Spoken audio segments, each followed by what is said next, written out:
Buongiorno da Leandro Maggi, buongiorno da Taglio di Po, siamo davanti al municipio di Taglio di Po e sono con il signor Odoardo perché deve sottolineare, secondo lui, un problema di diritto alla scuola, perché la figlia Denise, risultata purtroppo positiva al Covid, e naturalmente augurandogli che tutto si sistemi al più presto, però purtroppo sta perdendo un sacco di giorni di scuola. E quindi cosa aveva chiesto in particolar modo lei e sua figlia? Niente, praticamente noi appena abbiamo saputo che eravamo positivi abbiamo chiamato la segreteria di Adria, che mia figlia praticamente frequenta il Politecnico di Adria, la terza A, e praticamente abbiamo segnato la sua positività e ci hanno detto che va bene, che aspettavamo insomma comunicazione. Il lunedì, poche parole mattina, gli hanno detto che non aveva diritto alla didattica a distanza perché, essendo positiva, lei è a casa ammalata e di conseguenza non aveva diritto alla didattica. Può avere diritto a didattica a distanza solamente chi è sospetto positivo oppure chi è stato a contatto con positivo. Perciò mia figlia e insieme tanti altri alunni purtroppo perderanno dei giorni di scuola e verranno messi assenti e perderanno le lezioni e rimarranno indietro con le lezioni, con le verifiche, con tutto quanto. Quanti ragazzi sono ammalati nella sua classe? Allora, messi come mia figlia sono in 2, mia figlia e un'altra, sono assenti in 10. Possiamo sentire sua figlia al telefono? Volentieri.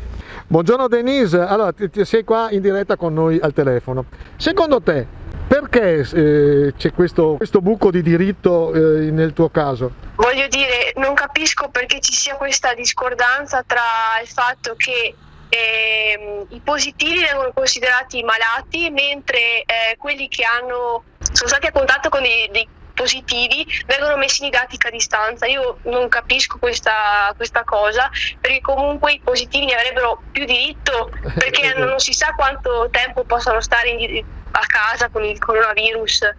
Gli altri stanno usando la DAD, cioè la DAD, se aggiungi a uno Zoom o un Google Meet una persona in più non è che cambi molto. O sbaglio? Esatto. E quindi esatto. Per quale motivo a te è precluso questo discorso? Sinceramente non lo capisci anche tu? Non riescono a giustificare questa cosa, cioè mi continuano a dire che veniamo considerati malati, però non ha alcun senso. No, perché si potrebbe capire se solo per te predispongono la DAD, allora vabbè, questo qua è una cosa che effettivamente è un po' più complicata.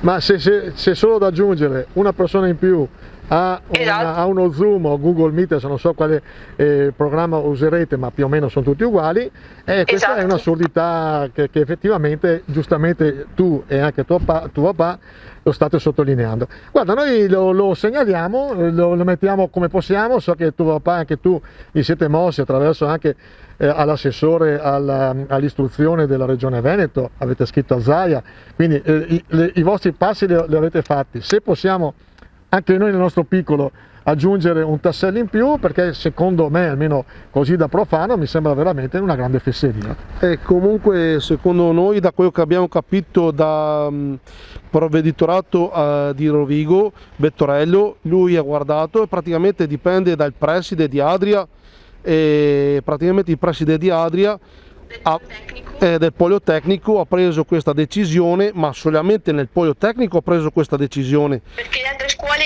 hanno tutti quelli che sono positivi, che hanno il Covid, hanno il diritto alla didattica a distanza, mentre siamo solo noi messi così, e ci sono tanti altri casi come me del Politecnico che viene negata questa cosa.